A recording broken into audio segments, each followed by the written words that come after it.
society in the new Nigeria. He is the former Edo State Attorney General and Commissioner of Justice, and is immediate past president of Committee for the Defense of Human Rights, Benin City, Nigeria. You're welcome. Greatest comrades, I join in congratulating the organizers of this conference, particularly because I'm not so sure in how many other places this centenary is being marked. I think it's highly commendable that our comrades in Nigeria see the need for this kind of gathering. To me, it's a tribute to the difference an individual can make in history. It rests on the foundation that, yes, the world can indeed be changed by committed people. The world can be made more humane. Society can be organized to meet the needs of those who historically have been denied. We have been taught since yesterday that Vladimir Lenin embodied this spirit and that he was pragmatic rather than dogmatic. He exercised good judgment at every turn. This he put to use by organizing those who were committed to make this change possible. And I thank all of you for the sacrifice of being here, because the organizing committee obviously struck a chord in all of us. And that is why we are here. Can we give ourselves a round of applause? I am supposed to be talking about law and society. The basic point I seek to make is one that postulates that we should not see law as a fetish phenomenon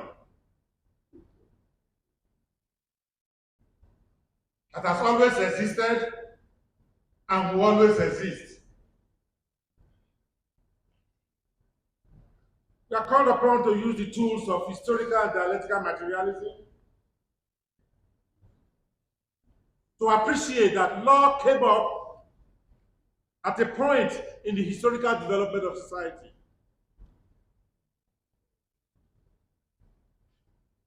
As we know it, it is part of the superstructure that derives from and gets its definition from the economic infrastructure based on production relations.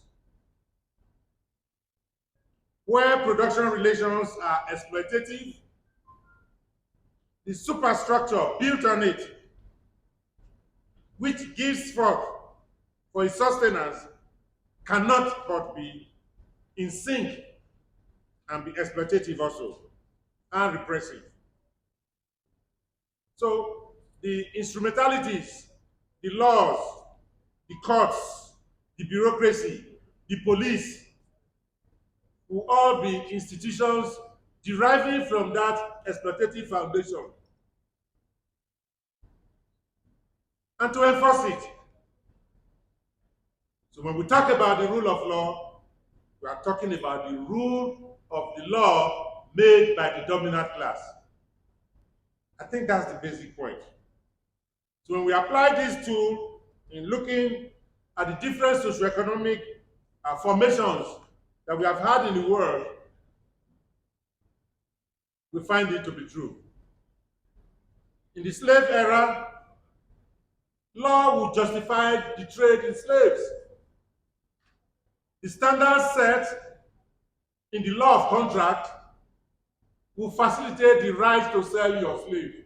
but it's your property. This holds true for feudalism, capitalism, and indeed even the socialist era. Now, in the early days of revolutionary Russia, particularly the transition era, there was a contradiction. Lenin had thought that the revolutionary dictatorship of the proletariat will rule and maintain and sustain itself by proletarian violence against the bourgeoisie, unrestricted by any laws. The turn of the proletariat, who is not going to allow existing laws to restrain its rule. Well,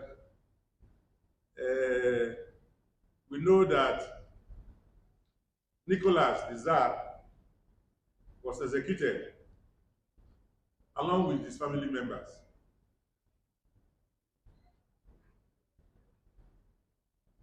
You're talking about usual law. You have to ask, was there any trial? Was he arraigned? Was he accorded presumption of innocence? Did he enjoy the right to counsel? Under what law was he tried? Did that law exist before the trial? Perhaps further research will throw light on this. Or was it just a case of he's being punished for the hundreds of people that were massacred during the protests that eventually gave impetus to the uprising that led to the revolution? So critics refer to this era of Lenin as the politics of lawlessness. The same Lenin that talked about this also taught law as a fundamental requirement of socialist Soviet society, in the sense that without law, you couldn't have talked about orderly procedures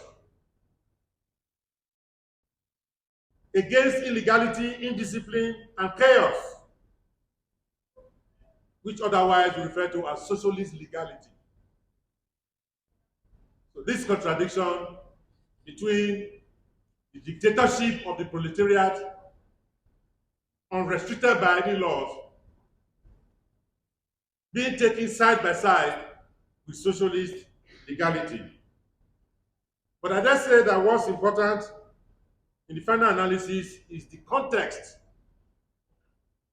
The context matters, because we're dealing with shifting circumstances, being engaged with existing laws and the prospects of legal reform.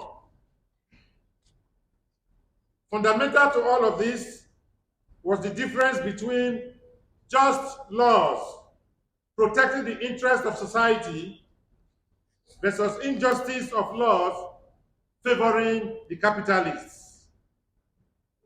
And this was not just a legal issue, but also a moral thrust.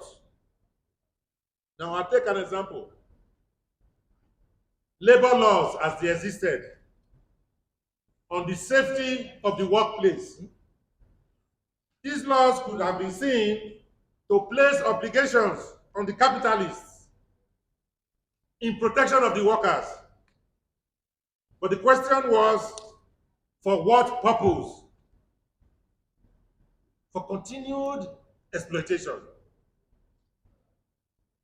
To ensure continuity in production for private appropriation. But under the new order, Those laws will not be jettisoned wholesale, but will rather be enhanced. The outcome will be for collective appropriation to create that pool from which the needs of the hitherto deprived will be met, which was the greatest incentive for all to work to produce in an environment that is safe. The difference also is the question of who made the laws. The socialist system is the workers, the working people that made the laws to protect their interests, which coincides with the interests of society as a whole and the majority. Now, for fuller appreciation, I use an analogy because this question of jettisoning all that was in bringing in a new order. We all know that fruits of scientific inventions derive from collective experience. But the question has always been who appropriates scientific inventions? What kinds of research is funded? We have a situation where people fund research to promote wars and not peace. We are hearing of Bill Gates and others now funding research to reduce world population. In a socialist society, scientific research is promoted and the fruits of science primarily aim at solving social problems. Talking about agricultural science, for instance, GMO, and the quest for profit without regard to the health impacts. So, what we are trying to argue is that the socialist order builds on existing knowledge, existing science and technology, which is not jettisoned, but put to use more beneficial to the majority of the people. So it is the same for legal construct. We're talking about the rule of law, we're talking about fundamental human rights. We don't clamor for wiping out of the rule of law or the rule of the enjoyment of fundamental rights. But what we do is to enjoy extend the enjoyment in practice of this right to those who historically have been denied. In fact, my comrade is here. Oh, goodness. uh,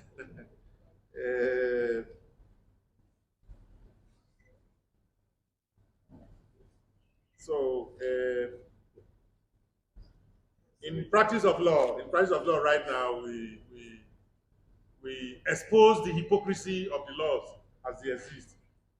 On paper, for the majority, the way the owners of Arise newspaper, TV, and all that, the way they enjoy their freedom of speech is not the way that the average. But what we are talking about is these rights have come into existence. We are not calling for their abolition, but extension of the enjoyment in actual practice to more and more members of the society. Let me just take quickly freedom of belief and religion. In feudal era, the king, you must subscribe to the religious belief of the king. But the rising bourgeoisie said, no way, they rebelled against that. So we are the ones that say, well, okay, they say you can be a Protestant, you can belong to any. But the communists also say you even have a right not to believe. So what now happens? Can a socialist regime, by legislation, insist that everybody must not believe? Does that not raise issues about the rule of law and freedom of worship and belief and all of that? The new Nigeria. Certainly, civil and political rights, as we know, are meaningless in the absence of socio-economic rights enjoyed in practice. Our comrades have worked historically, and we have chapter 2, the right to education, the right to housing, the right to health care on the basis of need, not ability to pay. If you are sick, you have a right to be well, whether you have money in your pockets or not. We can arrange our society in such a way that the drugs that will keep you alive, which are on the shelves, will not be denied you simply because you cannot afford to pay for those drugs. We even have the right to recreation. So, instead of non-justiciability, the enjoyments of these rights become justiciable. You can take a governor to court for not giving you the right to work. You have been trained to serve the nation. You are a graduate now. You have a right to be given the opportunity to work if at a duty. So this calls for a new type of judges, set of judges, courts, bureaucracy, police, with a new mandate to enforce the enjoyment in practice of these socioeconomic rights. Rights and obligations go together. So in fact, you have an obligation to work and to protect public property. We know that with time, society will become self-regulatory. All these structures will gradually fade away. The question is how long? We are Pan-Africanists and internationalists.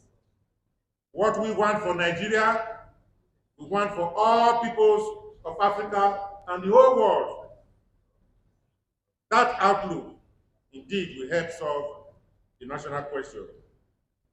In conclusion, gentlemen, ladies, this vision is worth fighting for. It's worth organizing the victims and all those who stand to benefit from it. It's worth putting all our energies into rather than agonizing. Lenin has taught us that no excuses are acceptable. Oh, but for this, we would have done this. Job just has to be done. In that process, we as individuals are called upon to subject our ego and ourselves through discipline, untiring dedication, to serve in humility, to be inspired, and to inspire. This is what Lenin did. Many others have done it. And thank you for being inspired by their example. Thank you very much. Thank you very much, Dr. Bayibana. The paper was basically